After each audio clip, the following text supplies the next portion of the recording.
Hi, today I'm going to be doing my draft speech practice video, so I'm going to start here. Most people at some point in their lives have a pet goldfish, another fishy friend under their care. Even if it's only for a couple of days, most people have experienced that at some point. I have personally been a caregiver for fish. I've had two pet fish. The first one was named Barry Goldwater, and the second one was Chadwick. I like to pick human names for fish. So those were two of the fish that I had, and in that care, I didn't really realize the effects that it had. But now in hindsight, looking at the time I spent with an aquarium and taking care of one really gives me valuable insight into the value that aquariums have for us as individuals and for society as a whole. So,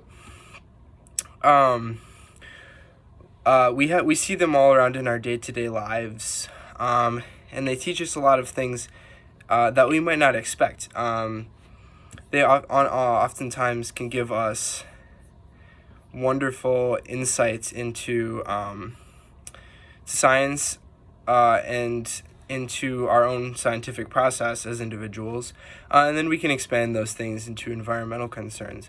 So today I'm just going to expand a little bit on each of those ideas. We're going to talk about some of the benefits of aquariums under some different categories. So firstly, I want to first think about where we see aquariums. Like, what are the good places in our lives that we will run into aquariums, and like, what do they mean for us in those places, and why are they there? One of the things that stuck out to me, in addition to the other places that you would find an aquarium, like the most common example is like a waiting room for like a dentist or a hospital. It's a good place to put aquarium is in one of those locations, and I'll explain that a little bit later here. But I wanted to first note that there's actually an aquarium here in Kaufman Union that I don't think a lot of people recognize or even realize that we have one, because it gets so overlooked.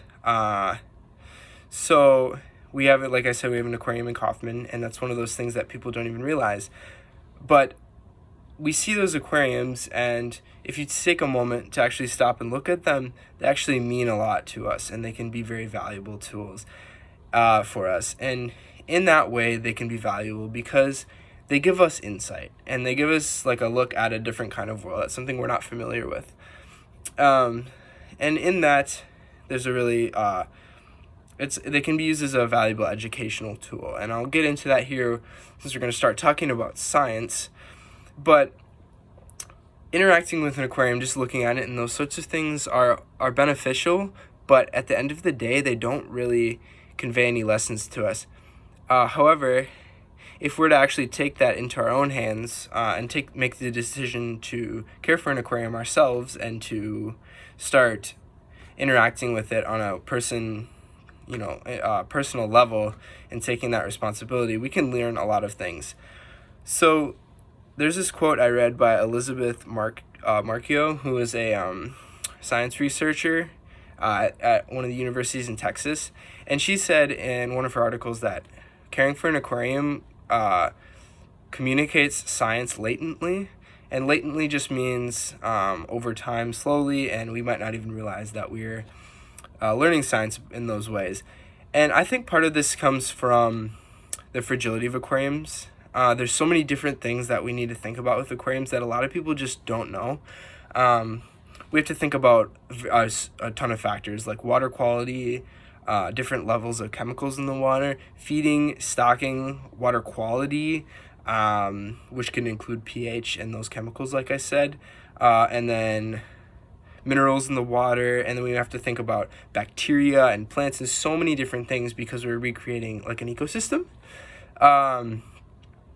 Personally, I did care for those two aquariums. The first one that we had, my parents ended up doing most of the work on because I was so young. But the second one I really took under my own responsibility and tried to do the best I could with it. So, and in doing that, I learned a lot. And in hindsight, looking back on it now, it having been about a year since I stopped, I didn't even realize at the time how much I was actually learning about science through caring for this aquarium and doing these different things to care for it. So And I think that with the science that we learn, and personally that I learned, but just as a whole, we can apply our understanding and we can really learn about what science means and how we can take that and apply it to the real world.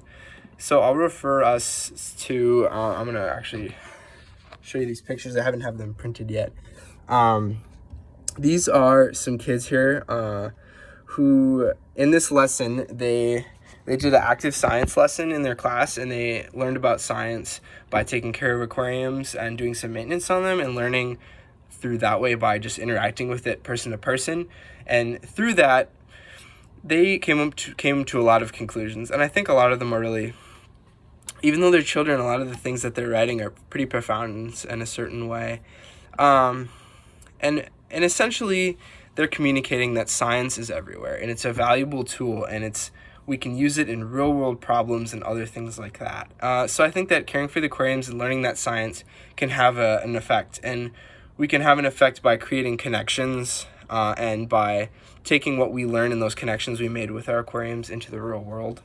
So I looked up at the Shed Aquarium, which is the main aquarium in Chicago, like a formal aquarium, and then Aquarium in the Pacific in California, which is just another formal one. And by formal, I just mean like a closed space, that sort of thing.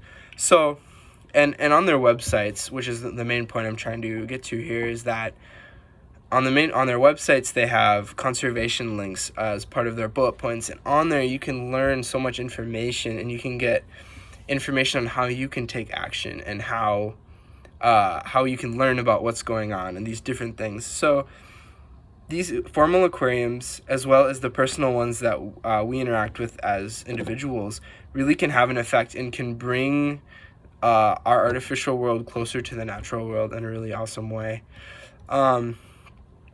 So, in retrospect, the social benefits, like where they are and how we can see them and how they can give us insights into different environments, and the scientific benefits of learning and gaining information by spending time with those aquariums is really valuable. And those can build up to an ultimatum of environmental consciousness and potentially environmental action.